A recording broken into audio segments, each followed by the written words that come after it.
ሰላም ጤና ይስጥልን ክቡራትና ክቡራን አድማጭ ተመልካቾች የሰዓቱን መረጃዎች ይዘን መጥተናል። አርስቶ ማስቀደም ጀምራለን። ኮሪደር ልማቱን የሚቃወም ካለ በፍጹም አይጸድቅም ሲል ገዢው መንግስት በይፋ ገልጿል። በዚህ ጉዳይ ላይ የወጣ ቪዲዮ አለ የምናጋራ ይሆናል። ገዢው ፓርቲ ይፋዊ መግለጫ ሰጥቷል። ፖለቲካ ወደ መለኮታዊ ትእዛዝ ተቀይሯል።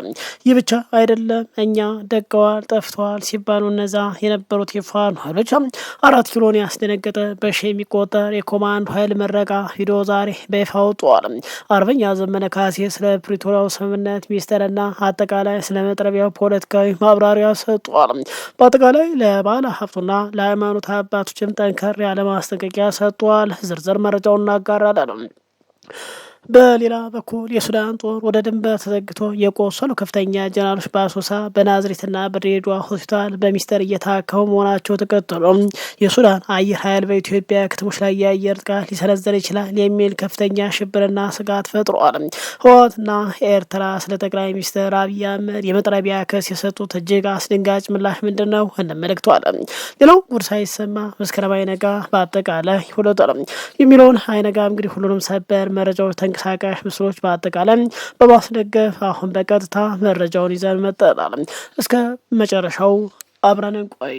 ኮሪደር ልማት ኮንሰፕቱ የምድራዊ ስራ ብቻ ሳይሆን የሰማይ ስራ ነው ወደሚል ድምዳሜ ያደረሰኝ ኮሪደር ልማት ማብራት ነው የሚሉ ሰዎች እኔ ኃጢአት እንዳይሆንባቸው ሰፈራው ማለት ጉድ ሳይሰማ መስከረም አይነጋ ይላሉ አበው። ዛሬ ከወደ ገዢው የብልጽግና ፓርቲ ባለስልጣናትና ከፓርላማ አባላት የተሰሙ በርካቶች ዜጎችን አጀብ ያሰኙና እጅግ አነጋጋሪ የሆኑ መግለጫዎች ወጥቷል።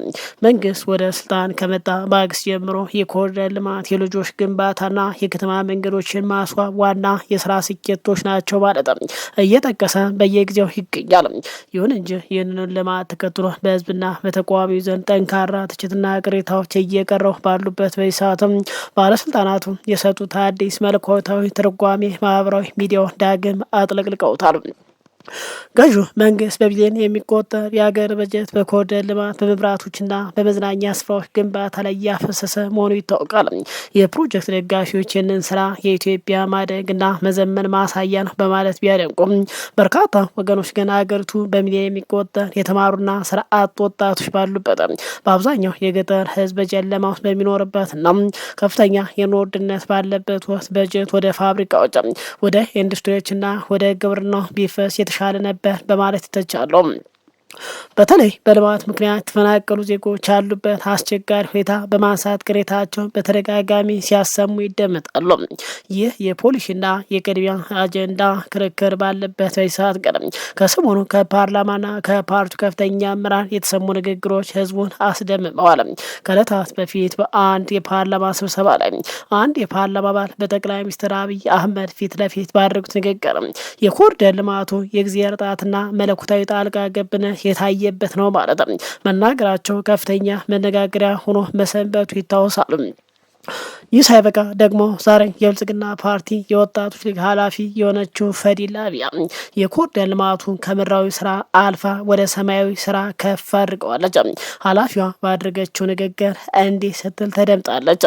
ኮሪደር ልማት ኮንሰፕቱ የምድራዊ ስራ ብቻ ሳይሆን የሰማይ ስራ ነው ወደሚል ድምዳሜ አርሶኛል አለ።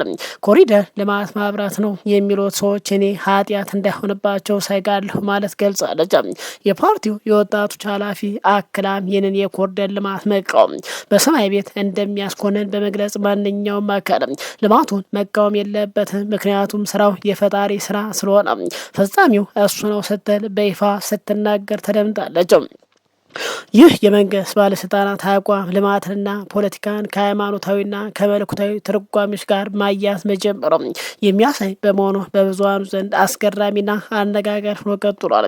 ታዛቢዎች እንደሚሉት ህዝቡ በኢኮኖሚ ቀውስና በኑሮ ውድነት እየተፈተነ ባለበት ሰዓት ምድራዊና አስተዳደራዊ የሆነ የልማት ስራ የሰማይ ስራ ነው መቃወም ያስኮናል ማለት ማቅረብ የህዝቡን መሰረታዊ ጥያቄ ከመመለስ ይልቅ የሀሳብ አቅጣጫን ለማስቀየር የሚደረግ አካሄድ ነው ሲሉ ይተቻሉ።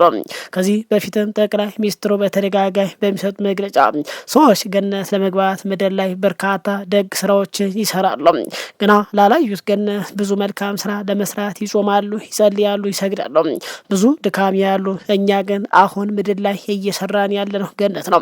ገነት ማለት አሁን ብልጽግና የሚሰራው ሎጅና ኮሪደር ነው በማለት በተደጋጋሚ በመግለጽ ከዚህ የተለየ አይደለም ገነት ሲሉ መናገራቸው ይታወሳል። በአማራ ክልል እየተካሄደ ያለው የሉና ትግልና ወቅታዊ የሀገሪቱን ፖለቲካ አሰላለፍ አስመልክቶ የአማራ ፋኖ ሊቀመንበር አርበኛ ዘመነ ካሴ በምረቃ ስነስርዓት ላይ በመገኘት እጅግ ጠንካራ ያለ መግለጫዎችና የወደፊት የትግል አቅጣጫ ይፋ አደረገ። አመራሩ በመግለጫው ላይ በትግሉ ስላሉ ውስጣዊ ፈተናዎች፣ ስለ ፕሪቶሪያው ስምምነትና ድብቅ ዓላማ እንዲሁም ለባለ ሀብቶች፣ ለሃይማኖት አባቶች ያስተላለፉት ተግሳጽና ጥሪ በዝርዝር ወጥቷል። ይህንን በአጠቃላይ አነጋጋሪ መግለጫ ለአድማጭ ተመልካች በሚመጥን መልኩ እንዲህ አዘጋጅተነዋል። ባለፉት 3 ዓመታት ያህል መንግስት ደገዋል፣ አልቀዋል፣ ተደምስሰዋል ሲላቸው የነበሩ የፋኖ አረጃ ትናንት 4 ኪሎን ያስደነገጠ የቪዲዮ በአጠቃላይ የምረቃ ቪዲዮ ይፋ አድርገዋል። በታላቅ ድምቀት በተከናወነ በሺ የሚቆጠር የፋኖ ኃይል ምረቃ ስነስርዓት ላይ የተገኙት የፋኖ ሊቀመንበሩ አርበኛ ዘመነ ካሴ ባለፉት በርካታ ወራት መተከል ላይ ሲሰለጥን የነበረ በሺ የሚቆጠር የፋኖ ኮማንዶ ለተመራቂ ኃይሎች ባደረጉት ንግግር የትግሉን ውስጣዊና ውጫዊ ፈተና በዝርዝር አብራርተዋል። መደራጀት፣ መሰልጠንና መታጠቅ የሚቆመው የአማራ ህዝብ ህልውና ሙሉ በሙሉ የተረጋገጠለት ብቻ መሆኑን የገለጹ ዘመነ ተመራቂዎች ወታደራዊ ብቃታቸውን ከማሳደግ ባለፈ ከባድ ወደ ተባለው የውስጥ ትግል እንዲዘጋጁ ጥሪ አቅርበዋል። አርበኛ ዘመነ በተለይ በትግል ውስጥ ሊፈጠር ስለሚችል ውስጣዊ ድክመቶች ሲናገሩ እንዲህ ብሏል። ወደ ጠላት መተኮስና ጠላትን ማሸነፍ እጅግ ለኛ ቀላል ነው። ከባዱ ወደ ራስና ጓደኛ ድክመቶች ማነጣጠር ነው። ጠላት በታንክና በድሮን ያልቻለውን ጦርነት በገንዘብ በሽማግሌ ቦሬ ሊያሸንፍ እየሞከረ ይገኛል። አንዳንዴ ከ1000 የጠላት ታንክና ይልቅ አንድ ወረኛ በትግላችን ላይ ከባድ ጉዳት ሊያደርስ ይችላል። ስለዚህ ከፋፋይ ለግልና ለቡድን ፍላጎቶች የሚሰሩ መንፈሰ ደካሞች እያወቃችሁ ታገሏቸው በማለት ገልጿል። ዘመነ አክለውም የፖለቲካውን መስመር በተመለከተ ማብራሪያ የሰጡ ሲሆን የፋኖ የውጭ ፖሊሲ ድርጅታዊ ውስጣዊ አንድነት ማጠንከርና ከሌሎች ቀጠናዊ ኃይሎች ጋር በጥናት ላይ የተመሰረተ በጎ ትብብር ማድረግ መሆኑን በይፋ ገልጿል። ከዚሁ ጋር ተያይዞ በፕሪቶሪያ ስምምነት ዙሪያ የነበረው ስሌት ያነሱት አመራሩ የፕሪቶሪያ ስምምነት ዋናው ድብቅ ግብ በአጠቃላይ መቀጣጠል የጀመረው የአማራን የህዝብ አብዮት እሳት በጋራ የማጥፋት እቅድ እንደነበር በግልጽ ሲናገሩ ተደምጠዋል። ፕሪቶሪያ የአማራ ትግል አልወለደም፣ ይልቁንም የአማራ መነሳት ነው ፕሪቶሪያን የወለደው ሲሉ አጽንኦት ሰጥቷል። አመራሩ በመግለጫው ማሳረጊያ ላይ ለተለያዩ የህብረተሰብ ክፍሎች ግልጽና ጠንካራ መልእክቶች አስተላልፈዋል። ለባለሀብትና የሃይማኖት አባቶች ባለሀብት ነን የምትሉና ይህንን ትግል ለማፍረስ በድለላ የተሰማራችሁ ወገኖች ተው፣ ከፀሐይ በታች የምትሰሩት እያንዳንዱ ስራ ይታወቃል ያሉት ዘመነ ካሴ አንዳንድ የሃይማኖት አባቶች ለስርዓቱ አካፋ አቀባይና የፖለቲካ ደላላ ከመሆን እንዲቆጠው በጥብቅ አስጠንቀዋል። ሌላው ለአማራ ህዝብ ጠላት አንድነትን በወንዝ ለመክበር እና በጎጥ ለመተልተል እየሰራ መሆኑን በመጠቆም በተለይ የሃይማኖት ግጭት ለመፍጠር የሚደረጉ ሴራዎችን በንቃት እንዲከላከሉ መዋደዳቸውን እንዲያጠናክሩም አርበኛ ዘመነ ጥሪ ያቀርባል። ሌላው አርበኛው ጥሪ ያቀረበው ለመንግስት የጸጥታ አካላት ሚሊሻና ፖሊስ ነው። በራሳችሁ ወገን ላይ የጠላት ዱላ መሆን ታሪካዊ ሂደት ነው ካሉ በኋላ አሁንም ጊዜው እንዳልመሸና የጸጥታ አካላቱ ወደ ወገኖቻቸው እንዲቀላቀሉ በፋኖ በኩልም እንደ ወንድምና አባት ተቀባይነት እንደሚያገኝ አረጋግጧል። በመጨረሻ ለዓለም አቀፍ ማህበረሰብ ባስተላለፉ ጥሪ በኢትዮጵያ ውስጥ በአጠቃላይ እየተፈጸመ ያለውን የሰብአዊ መብት ጥሰት በዝምታ መመልከት በቀጠናው ላይ ትልቅ ምስቅልቅል እንደሚፈጥር በመግለጽ የዓለም መንግስታት ከእውነትና ከፍትህ ኃይሎች ጎን እንዲቆሙም ጥሪ አቅርበዋል።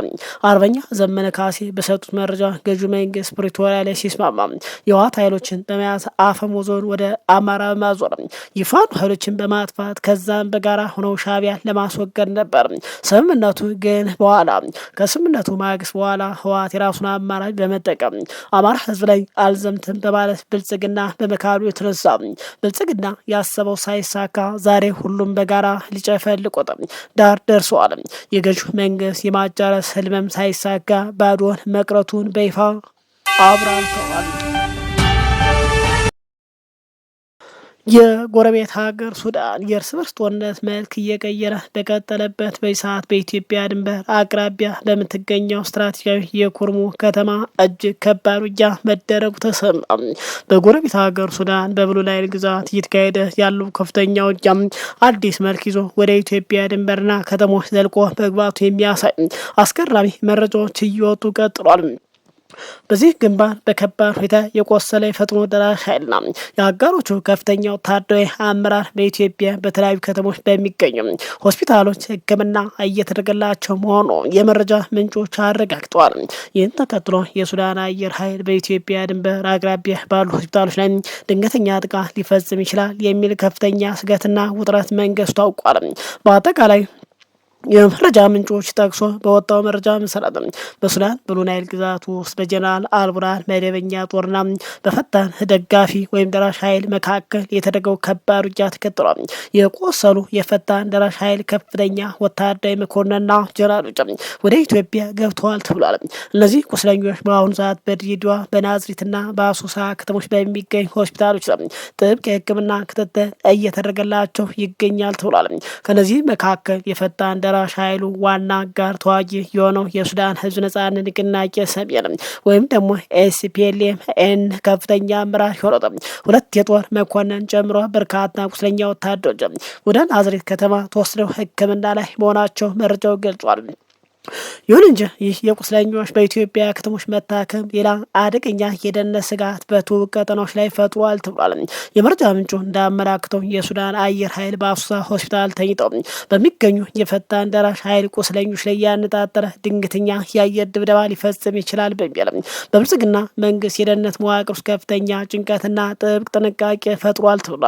ይህ ስጋት ይበልጥ የጎላው በሌተናል ጀነራል አብዱል ፈታህ አልቡርሃን የሚመራው የሱዳን መደበኛ ጦር ባወጣው አዲስ መግለጫ የፈጣን ደራሽ ኃይሉ አመራሮች የሚገኙበት የትኛውም ስፍራ አዲስ አበባ የሆነ የትኛውም ቢሆን በማንኛውም ሰዓት ደቂቃ አድኖ እርምጃ ከመውሰድ አንመለስም በማለት ማስጠንቀቂያ መስጠቱ ነው። ተንታኞች እንደሚሉት በተባበሩት አረብ ኤሚሬትና በኢትዮጵያ መንግስት በኩልም የፖለቲካና የሎጂስቲክስ ድጋፍ የሚደረግለት የፈጣን ደራሽ ኃይል አርኤስኤፍ በዚህ የብሉ ናይል ውጊያ ላይ እጅግ በርካታ የሰው ኃይልና ወታደራዊ አቅሙን አጥቷል ተብሏል።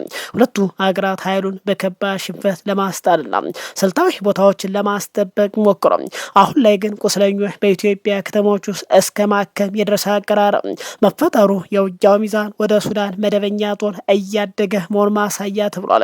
ይህ በሱዳን ጦርነት ምክንያት የተፈጠረው አዲስ ቀጠናዊ ውጥረትና የድንበር ተሻጋሪ ጥቃት ስጋት የኢትዮጵያ የደህንነት መዋቅር የትኛው ደረጃ ላይ እንደሚያደርሰው በትኩረት የሚጠበቅ ጉዳይ ሆኗል ተብሏል።